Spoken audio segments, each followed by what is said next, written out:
The man sprayed some water on the model, and strangely enough, it suddenly started raining outside. He picked up the spray bottle again and gave it a few more squirts. The rain outside intensified into a downpour. Jesus. People on the street were caught off guard and soaked to the bone. Mike opened the window and looked out. Rain was indeed pouring from the sky. With this accidental discovery of the town model, he could control everything that happened in town. At the local KFC, customers were buzzing about yesterday's bizarre rainstorm. The owner was complaining about business getting worse by the day. She wanted to repaint the restaurant to attract more customers, but was pretty bummed about not having enough money to hire workers. Mike quietly jotted down the owner's wish in his notebook. That night, he stood before the town model and got to work. The next day, the rundown restaurant had been freshly painted. Though nobody knew who'd done this good deed, the owner was thrilled.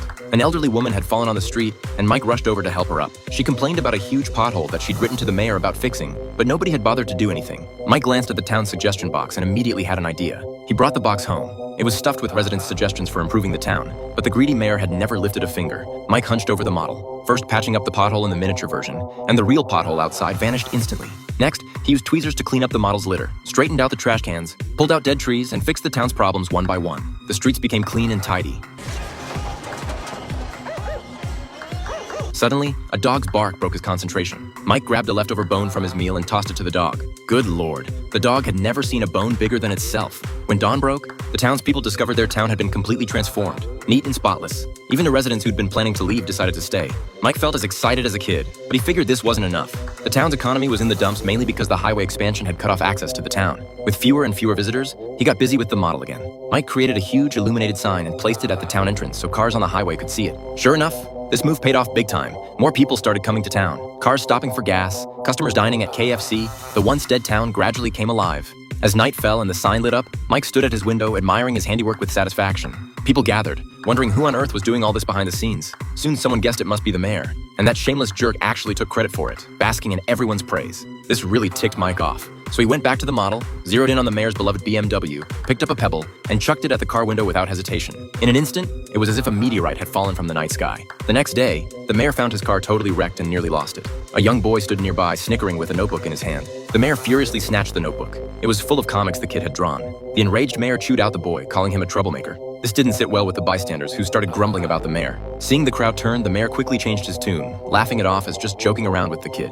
He then launched into a grand speech about how the meteorite might attract more tourists. The crowd's attitude flipped instantly, and they started applauding. Watching this, Mike felt even more annoyed. That night, Mike saw the mayor walking alone on the street. He quietly picked up his pet spider and placed it in the middle of the road. The spider, originally just fist-sized, had transformed into a gigantic monster. The mayor had never seen such a terrifying creature and literally wet his pants. The spider slowly advanced on him, then suddenly lifted into the air. Mike had removed it after all. The next day, the mayor told everyone about his terrifying encounter, but nobody believed him. He noticed the boy's graffiti on the wall looked exactly like the monster from last night. You saw this last night, didn't you?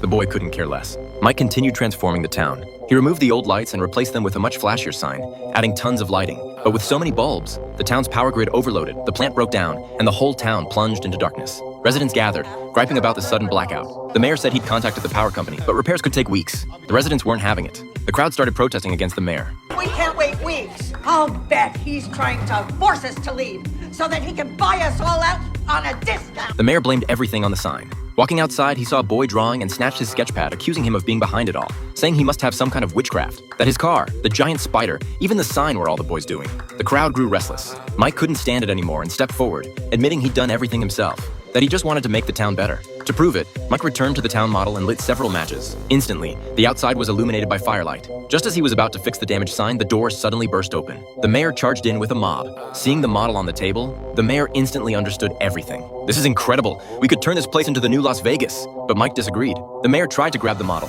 In the struggle, he accidentally knocked it over. The model started shaking, and the ground outside trembled too. The next moment, the table leg gave way, the model tilted and crashed to the floor. The model was destroyed, and the town fell into even greater chaos, as if hit by an even worse earthquake, becoming more desolate than before. Mike had meant well, but ended up making things worse. Still, he did leave the town one beautiful sight. The ring he'd accidentally dropped on the road last night had landed right in the middle of the street.